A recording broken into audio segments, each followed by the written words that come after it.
नमस्कार दोस्तों, नॉलेज मंडली में आप सभी का स्वागत है। आपकी तैयारी को आगे बढ़ाते हुए आज हम करेंगे स्कूल एडमिनिस्ट्रेशन एंड एकेडमिक्स मतलब कि सीडीपी पर बेस्ड क्वेश्चन है। और ये क्वेश्चंस हैं वो बहुत ही इंपॉर्टेंट होने वाले हैं for the post of PRT, TGT, PGT, HM, vice principal, principal, AC, DC in KVS, NVS, EMRS, NCT conducted by UPSC and other state boards. Knowledge Mandali आपके कंप्लीट सिलेबस को यहाँ पर प्रिपेयर करवा रहा है, जैसे कि एकेडमिक पार्ट है, सर्विस रूल्स और पेपर का जनरल पार्ट है वो भी अवेलेबल है। अगर आप चैनल पर नए हैं तो चैनल को सब्सक्राइब करिए, क्योंकि कंप्लीट सिलेबस एक ही प्लेटफॉर्म पर मिलना बहुत मुश्किल होता है और नॉलेज मंडली अवेलेबल करवा रहा है आपका कंप्लीट सिलेबस। आप चैनल को सब्सक्राइब करिए और ऑथेंटिक रिलायबल कंटेंट है वो प्रिपेयर करिए। तो शुरू करते हैं, देखते हैं सबसे पहला question 341। In order to create a system which respects individual differences among learners it is important to. शिक्षार्थियों के बीच व्यक्तिगत मतभेदों का सम्मान करने वाली प्रणाली बनाने के लिए यह महत्वपूर्ण है। ऑप्शन देख लेते हैं। A, use standardize curriculum for all learners. B, allow variation in learning pace and perspectives. C, keep low expectations of learning from all students. D, pay attention only towards high achievers in exams. सही option हमारा हो जाएगा B, allow variation in learning pace and perspective. मतलब कि अगर आपको individual differences का सम्मान करना है, सीखने वाले बच्चों के लिए इंडिविजुअल डिफरेंसेस हैं उनको आपको रिस्पेक्ट करना है, और इसके लिए इम्पोर्टेंट हो जाएगा allow variation in learning pace and perspective. मतलब कि बच्चों के जो सीखने के जो तरीके हैं, उनके सीखने की गति है और उनके पर्सपेक्टिव्स हैं, उनको हमें अलाउ करना होगा, तब जा करके इंडिविजुअल डिफरेंसेस को आप क्या कर सकते हैं, सम्मान दे सकते हैं। सही उत्तर हमारा हो जाएगा बी।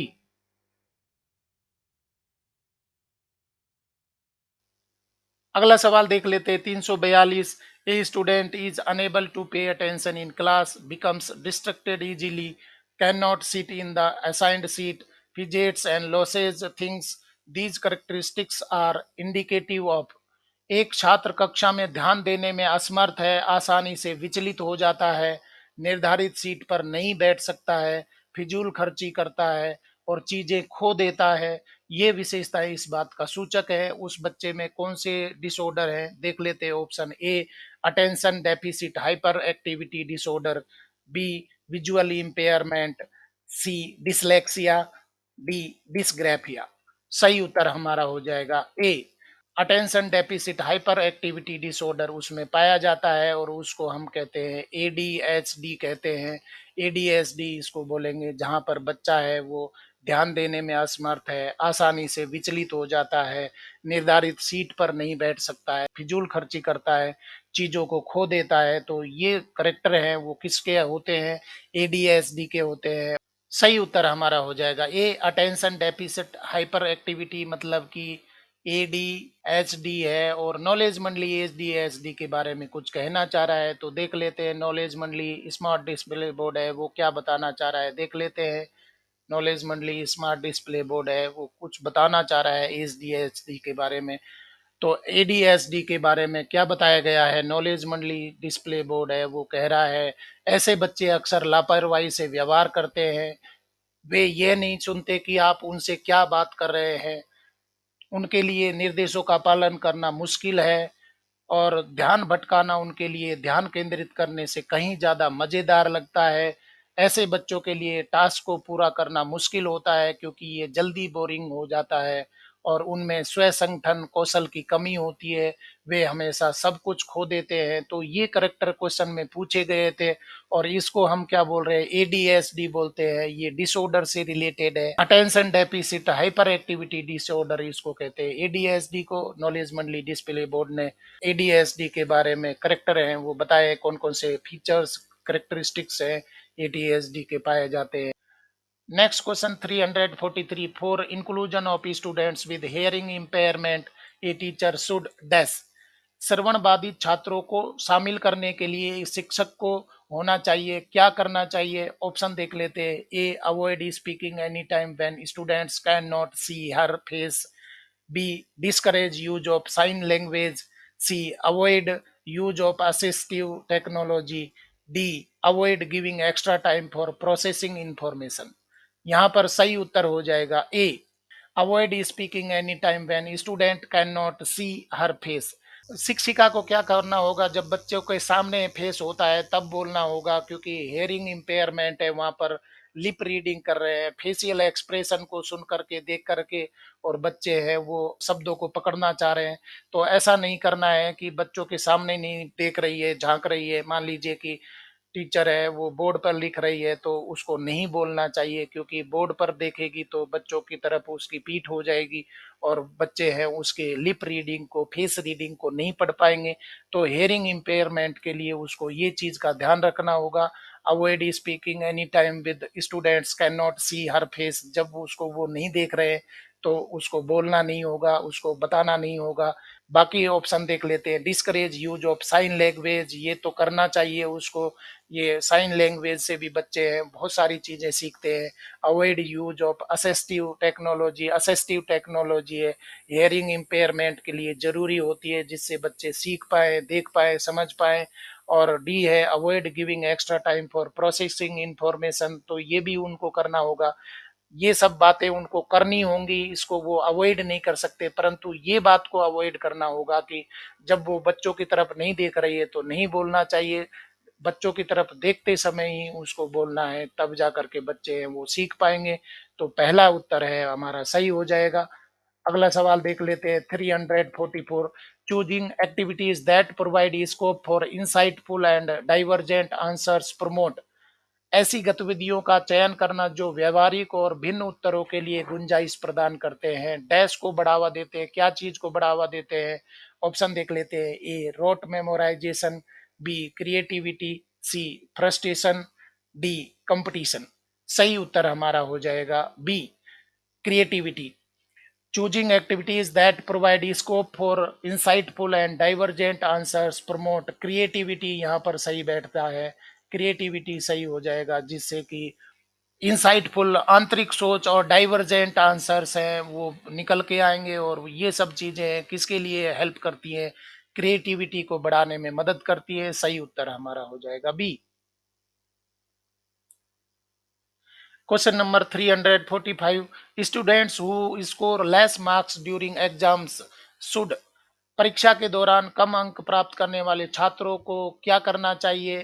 पहला ऑप्शन देखते हैं। Be placed in special schools, second be guided to pursue only vocational education, C be subjected to corporal punishment, D be provided with necessary support as per their individual needs. तो सही उत्तर हमारा हो जाएगा D, be provided with necessary support as per their individual needs. Students who score less marks during exams should be provided with necessary support as per their individual need। तो बच्चा अगर less marks score कर रहा है examination में तो उसको necessary support देना है, जिससे कि उनकी व्यक्तिगत आवश्यकताएं हैं, विभिन्नताओं के अनुसार उनकी जरूरतों को पूरा किया जा सके और वो अच्छा स्कोर कर पाए। तो डी ऑप्शन हमारा सही फिट बैठ रहा है, यहाँ पर सही उत्तर हो जाएगा be provided with necessary support as per their individual needs. अगला सवाल देख लेते हैं 346। Which of the following notions of success in school needs to be challenged, विद्यालय में सफलता की निम्नलिखित में से किस धारणा को चुनौती देने की आवश्यकता है। ऑप्शन देख लेते हैं। A students achieve success in school by proving themselves to be better than others, B. Success need not to be about competition. C. School should give importance to cognitive as well as emotional domains while conceptualizing success. D. In creating an evaluation system in which someone comes first, we also create a system in which someone is destined to last। सही उत्तर हमारा हो जाएगा सी, School should give importance to cognitive as well as emotional domains while conceptualising success. तो ये बात का हमें ध्यान देना होगा कि बच्चे को चैलेंज के रूप में यहाँ पर लेना है कि ये सक्सेस के लिए जरूरी होते हैं। यहाँ पर इम्पोर्टेंस देना होगा कोग्निटिव संज्ञानात्मक, साथ में ही भावनात्मक डोमेन को आपको ध्यान रखना होगा जब भी आप कंसेप्चुलाइज कर रहे हैं सक्सेस के लिए। तो सही उत्तर हमारा हो जाएगा सी। Move to question number 347. while teaching a concept, which of the following a teacher should avoid? एक अवधारणा को पढ़ाते समय शिक्षक को निम्नलिखित में से किससे बचना चाहिए? ऑप्शन देख लेते हैं। A, use of analogies across and within domains. B, highlight correlations among different phenomenon. C, ask students to look for cause effect relations. D, exclude non exemplars and exceptions. सही उत्तर हमारा हो जाएगा D, exclude non exemplars and exceptions. ये बात से बचना होगा, मतलब कि use of analogies across and within domains, इस बात को ध्यान रखना होगा पढ़ाते समय। और साथ में highlight correlations among different phenomenon, इस बात को भी हाईलाइट करना होगा। और C, ask students to look for cause effect relations है, इस बात का भी ध्यान रखना होगा, परंतु ये बात नहीं छोड़नी है। यहाँ पर बताया exclude non exemplars and exceptions है, इनको एक्सक्लूड करना है, मतलब छोड़ देना है, वर्जित कर देना है।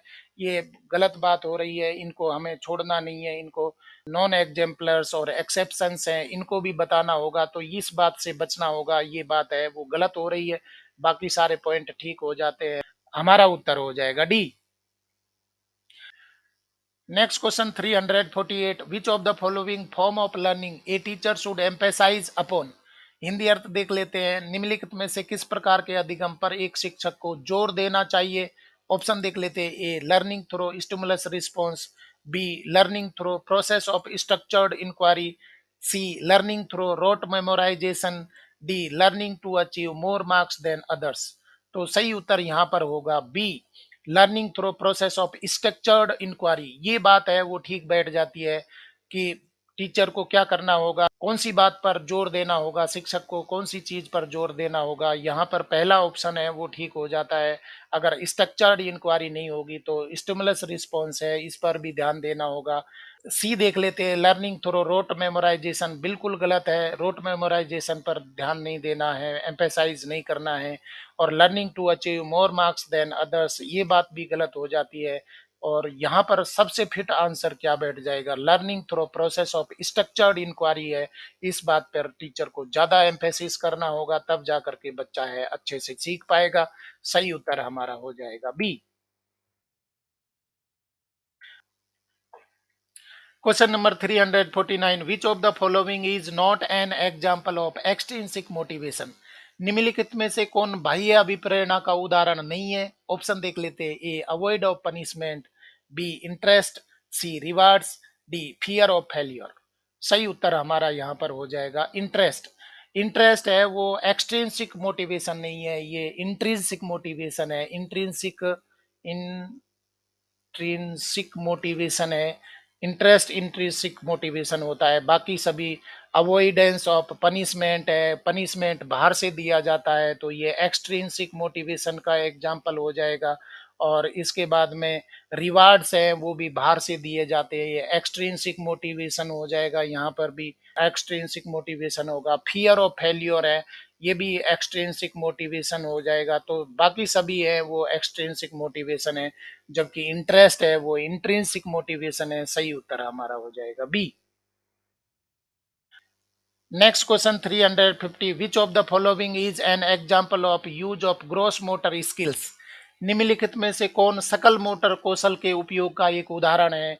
जहां पर सकल मोटर कौशल का मतलब है कि मोटर स्किल्स होते हैं, मोटर मसल्स के द्वारा जो एक्टिविटीज होती है, फिजिकल एक्टिविटीज होती है, उनको हम मोटर स्किल्स बोलते हैं। तो जिसमें सारी चीजें हैं वो शामिल हो जाएं, फिजिकल एक्टिविटीज है वो शामिल हो जाएं, तो किसमें दिखाई देते हैं, कौन से स्किल में यहाँ पर दिखाई दे रहे हैं? ऑप्शन में देख लेते हैं। A, balancing on one foot. B, squeezing a pea. C, turning page of a book. D, holding a pencil. सही उत्तर हमारा हो जाएगा A, balancing on one foot. ये ग्रॉस मोटर स्किल को बताता है कि एक पैर पर खड़े हो जाना, वो बैलेंस कर रहा है, फिजिकल उसके स्किल आपको दिखाई दे रहे हैं। स्क्वीजिंग ए पी, वहां पर मटर के दाने हैं उनको आप होल्ड कर रहे हैं या मटर को छील रहे हैं, तो ये बात है वो सिर्फ उंगलियां काम कर रही है। Turning pages of a book, यहाँ पर भी उंगलियां, हाथों का उपयोग हो रहा है। होल्डिंग ए पेंसिल, हाथों का उपयोग हो रहा है। जबकि बैलेंसिंग ऑन वन फुट का मतलब है कि पूरी बॉडी को एक पैर पर खड़े हो जाना, खड़े रखना, ग्रॉस मोटर स्किल है, उसका उपयोग यहाँ दिखाई दे रहा है। सही एग्जाम्पल ये हो जाएगा ए। अगला सवाल देख लेते हैं 351। Development changes are a result of, विकास परिवर्तन का परिणाम है। कौन सी चीजों का परिणाम होता है डेवलपमेंट? ऑप्शन देख लेते हैं। A unique combination of genetic and environmental circumstances, B only genetic makeup of an individual, C only socio cultural factors, D neither hereditary nor environmental factors. सही उत्तर हमारा हो जाएगा A unique combination of genetic and environmental factors. मतलब कि development है वो genetic है। जेनेटिक या मतलब कि अनुवांशिक तो होगा, अनुवांशिक के साथ में ही उसके वातावरणीय कारक भी साथ में होंगे, तो इन्वायरमेंटल फैक्टर भी जुड़े होंगे।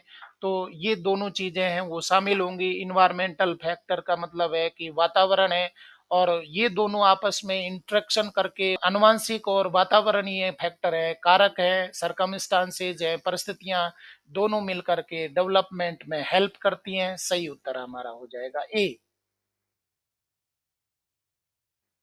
Next question 352. The period from 2 years to 6 years is referred to as, 2 वर्ष से 6 वर्ष की अवधि को कहा जाता है, कौन सी अवस्था कहा जाता है विकास की? ऑप्शन देख लेते हैं। A infancy, B early childhood, C middle childhood, D adolescence. सही उत्तर हमारा हो जाएगा B early childhood.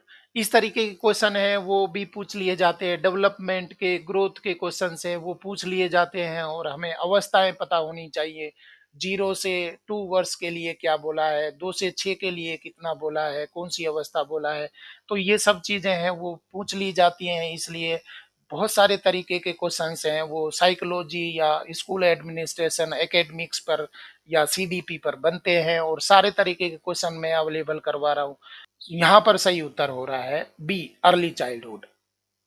Dear friends, knowledge Mandali आपको कंप्लीट सिलेबस एक ही प्लेटफॉर्म पर उपलब्ध करवा रहा है, जैसे कि सर्विस रूल्स है, एकेडमिक पार्ट और पेपर का जनरल पार्ट है, वो भी अवेलेबल है। आप चैनल के प्लेलिस्ट में जाइए और अपने आप को प्रिपेयर करिए। यहाँ पर बिल्कुल ऑथेंटिक और रिलायबल कंटेंट है वो अवेलेबल है, जैसे कि PRT, TGT, PGT, HM, vice principal, principal, AC, DC, OS, तो सारे प्रमोशनल पोस्ट के लिए और साथ में सी टेट के लिए भी ये क्वेश्चंस हैं वो बहुत ही इंपॉर्टेंट हो सकते हैं। आप अपने कंप्लीट सिलेबस को एक ही प्लेटफॉर्म पर प्रिपेयर करिए और अपने सिलेक्शन को एक नई दिशा दीजिए। देखते हैं अगला सवाल 353। Which of the following factors are considered important by पियाजे टू फैसिलिटेट लर्निंग? तो यहाँ पर कुछ फैक्टर्स बताए गए हैं, उनमें से कौन कौन से सही होंगे पियाजे के अनुसार?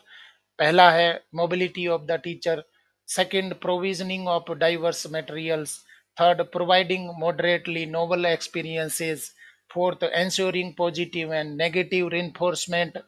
सीखने की सुविधा के लिए पियाजे द्वारा निम्नलिखित में से कौन से कारक महत्वपूर्ण माने जाते हैं? तो ऑप्शन देख लेते हैं। A second and fourth, B first second and third, C second third and fourth, D first second third and fourth.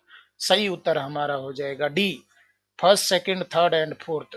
Mobility of teacher है ये भी जरूरी है, प्रोविजनिंग ऑफ डाइवर्स मटेरियल्स है ये भी सीखने के लिए जरूरी होते हैं, प्रोवाइडिंग मॉडरेटली नोवल एक्सपीरियंसेस है वो भी आवश्यक होते हैं, और ensuring positive and negative reinforcement, तो रेनफोर्समेंट मतलब कि पुनर्बलन है वो भी सीखने में मदद करता है। तो सारी चीजें हैं वो जरूरी हो जाती हैं। सही उत्तर हमारा हो जाएगा D. Next question 354. At which stage do children have an animistic view of the larger world and believe that the trees and plants, as well as moving clouds and rolling stones, can have motives and intentions?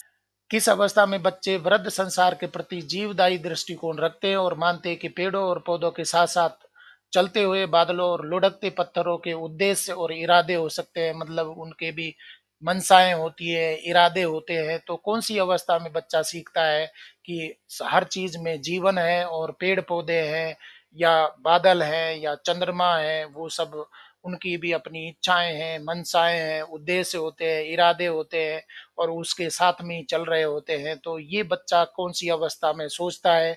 Option देख लेते हैं। A sensory motor stage, B pre operational stage, C concrete operational stage, C formal operational stage. सही उत्तर यहाँ पर हो जाएगा B pre operational stage. Pre operational stage में बच्चा है वो हर चीज को जीववादी दृष्टिकोण रख करके सोचता है, देखता है। पेड़ पौधों को भी वो अपना मित्र मानता है, वो ऐसा सोचता है कि मेरे साथ में ये सारी दुनिया चल रही है। तो ये कौन सी अवस्था में सोचते हैं? प्री ऑपरेशनल स्टेज में सोचते हैं। सही उत्तर हमारा हो जाएगा B. Question number 355. Language plays an important role in the cognitive development of children in the theory of। किस सिद्धांत में भाषा बच्चों के संज्ञानात्मक विकास में महत्वपूर्ण भूमिका निभाती है? ये बात किसने बताई थी? ऑप्शन देख लेते हैं। A Lev Vygotsky, B Jean पियाजे, C Howard Gardner, D Lawrence Kohlberg. सही उत्तर हमारा हो जाएगा ए लेव वाइगोत्स्की। लेव वाइगोत्स्की ने बच्चों को सीखने के लिए क्या आवश्यक बताया है, संज्ञानात्मक विकास के लिए क्या चीज की जरूरत बताई थी? बच्चों की भाषा के आधार पर बच्चे हैं वो सीखते हैं, तो भाषा को उन्होंने महत्व दिया था और भाषा सिद्धांत को बताया था लेव वाइगोत्स्की ने। सही उत्तर हमारा हो जाएगा ए। अगला सवाल देख लेते हैं 356। According to Vygotsky children learn by. Vygotsky के अनुसार बच्चे सीखते हैं। A having competitions, B interaction with peers, C striving for rewards and avoiding punishments, D making stimulus response connections. सही उत्तर हमारा हो जाएगा B interaction with peers. Lev Vygotsky ने सामाजिकता को बढ़ावा दिया था। इंटरेक्शन विद पीयर्स से सीखते हैं, मतलब कि बच्चे हैं आपस में बात करके और सीखते हैं। अपने जो एज ग्रुप होता है, जो पीयर्स होते हैं, क्लासमेट्स होते हैं, उनके साथ में आपस में इंटरेक्शन करके सीखते हैं। ये सिद्धांत बताया था लेव वाइगोत्स्की ने और सही यहाँ पर उत्तर हो रहा है हमारा B interaction with peers. Next question 357। In a child centre classroom children dash. बाल केंद्रित कक्षा में बच्चे, मतलब कि बाल केंद्रित कक्षा है तो बच्चे कैसे सीखते हैं? ऑप्शन देख लेते हैं। A are looked at as passive imitators, B are actively engaged in construction of knowledge, C are eager to copy answer from blackboard as it is, D have to be passive listeners only. तो child centred classroom में बच्चे सीखेंगे। In a child centred classroom children are looked at as passive imitators, ये बिल्कुल गलत है। B are actively engaged in construction of knowledge, ये सही उत्तर हो जाएगा।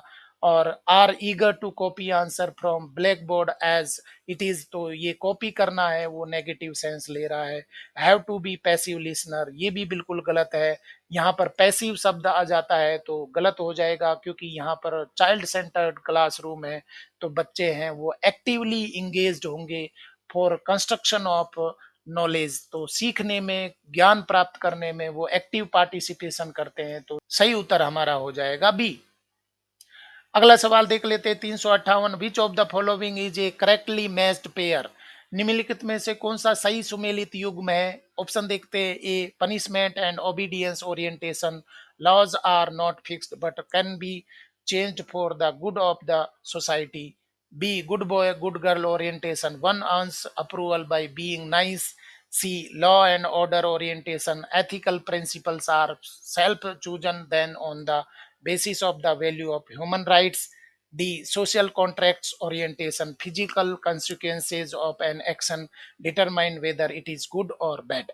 सही उत्तर हमारा हो जाएगा B good boy good girl orientation, one earns approval by being nice. तो ये बात है वो सीखने को आती है कि good boy good girl orientation में बच्चा है वो अप्रूवल चाहता है, अच्छा बनने की कोशिश करता है, अच्छा दिखाने की कोशिश करता है और वो अप्रूवल चाहता है कि वेरी गुड, अच्छा बच्चा अच्छा बच्ची का यहाँ पर ओरिएंटेशन वो कर रहा है। जहाँ पर ये बात बताई गई है कि वो अच्छा बनने की कोशिश करता है, अच्छा दिखाने की कोशिश करता है। ये कौन से ओरिएंटेशन में आता है? बीइंग नाइस में, good boy good girl orientation में आता है। सही उत्तर हमारा हो जाएगा बी। और अगला सवाल देख लेते हैं 359। In Howard Gardner's theory person high on dash intelligence can recognise and are aware of the beauty of different species of flora and fauna. Howard Gardner के सिद्धांत में डैश बुद्धि पर उच्च व्यक्ति वनस्पतियों और जीवों की विभिन्न प्रजातियों की सुंदरता को पहचान सकता है और उससे अवगत हो सकता है। तो कौन सी टाइप की बुद्धि यहाँ पर बताई गई है, जहाँ पर विभिन्न प्रजातियों की सुंदरता को वो पहचानता है, पेड़ पौधों को वो पहचानता है, वनस्पतियों को, जीव जंतुओं को वो पहचानता है और उनकी सुंदरता के बारे में सोचता है, उनके बारे में वो एक एस्थेटिक इमेज रखता है, एस्थेटिक सेंस रखता है। तो ये किस तरीके की उसकी बुद्धिमत्ता कहलाएगी? हावर्ड गार्डनर के अनुसार ऑप्शन देख लेते हैं। ए स्पेशियल, बी नेचुरलिस्टिक, सी म्यूजिकल, डी इंटरपर्सनल। सही उत्तर हमारा हो जाएगा बी नेचुरलिस्टिक। हावर्ड गार्डनर के अनुसार नेचुरलिस्टिक होता है प्रकृतिवादी जो बुद्धि होती है, वहां पर बच्चा है वो वनस्पतियों जीवों के बारे में सोचता है और उनकी सुंदरता को भी पहचानता है।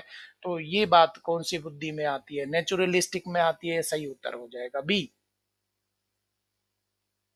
और डियर फ्रेंड्स, T20 का लास्ट क्वेश्चन देख लेते हैं। 360 नेशनल एजुकेशन पॉलिसी 2020 रिकमेंड्स राष्ट्रीय शिक्षा नीति 2020 अनुशंसा करती है कौन सी बात को फोकस करती है, कौन सी चीज को अनुशंसा यहाँ पर की गई है? ऑप्शन देख लेते हैं। A multilingualism, B monolingualism, C standardisation of curriculum, D standardisation of assessment.